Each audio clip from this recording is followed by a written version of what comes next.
Bonjour et bienvenue sur Rubber & Steel, la chaîne pour tout savoir sur les montres. Aujourd'hui pour cette 21e vidéo du mois de décembre, comme hier je vous ai sorti la vidéo de mes montres préférées de 2022, je me dois de faire aujourd'hui la version sur les montres que j'ai le moins aimées en 2022. Ceci étant dit, on va pouvoir rentrer au cœur de l'horlogerie.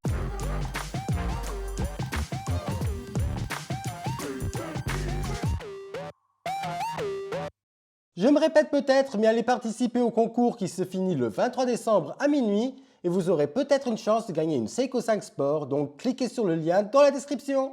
Déjà, je désamorce directement, ce n'est pas parce que je n'ai pas aimé ces sorties que ce sont des montres mauvaises, c'est juste qu'elles ne sont pas à mon goût, donc ne soyez pas méchants avec moi. La première montre qui ne m'a pas du tout plu, c'est la Richard Mille en collaboration avec Ferrari, qui est actuellement la montre la plus fine du monde. Mais malgré cet exploit, il faut rester objectif et cette montre est vraiment très moche et c'est pas moi qui aimerais l'avoir au poignet. Alors que Bulgari avec sa Octo Finissimo fait au moins des montres qui sont esthétiquement plaisantes. Donc pour moi, un bon petit flop malgré le fait que je tire mon chapeau à Richard Mille pour cet exploit. La deuxième montre que je n'ai pas du tout aimée, c'est cette Zenith Defy à 3642 qui est trop fouillie d'après moi. Et le bracelet avec ses trous est tout simplement horrible.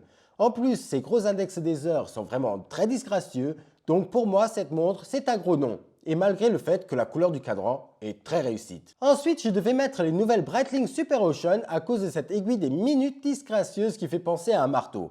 Et en plus, sur les très gros modèles de 46 mm de diamètre, on va avoir des dents bizarres qui vont ressortir du côté gauche du boîtier qui ne servent strictement à rien, à part rendre la montre encore plus moche. Sinon, les montres sont très bien finies, mais pas faites pour moi. Maintenant, je vais parler des Omega Swatch. Et oui, je l'ai mise ici, mais pas parce que je trouve que c'était une mauvaise idée. Je trouve juste qu'elle est mal exécutée. Je trouve que le verre de la montre est bien trop fragile et j'ai déjà vu plein de personnes réclamer de la qualité des montres, comme par exemple une qui déteignait sur le poignet ou encore les verres qui venaient rayés de l'usine. Pour faire les choses bien, ils auraient dû au moins mettre un verre saphir sur la montre et moi j'aurais été vendu si la montre serait venue avec le système 51 de chez Swatch, qui est un mouvement automatique fait de 51 pièces qui tiennent tout ensemble par une seule vis. Et là honnêtement, j'aurais été prêt à payer 700 € voire plus pour la montre et je ne pense pas être le seul. Dernier coup de gueule et c'est du côté de chez Rolex avec cette affreuse Deep Sea Challenger qui est tout simplement horrible avec ses 50 mm de diamètre qui fait de la montre une vraie brique. Et l'ayant vue en vrai, je ne sais même pas qui pourrait porter cette montre tellement elle est énorme. Sans parler du prix de la bête qui est de 25 100 €.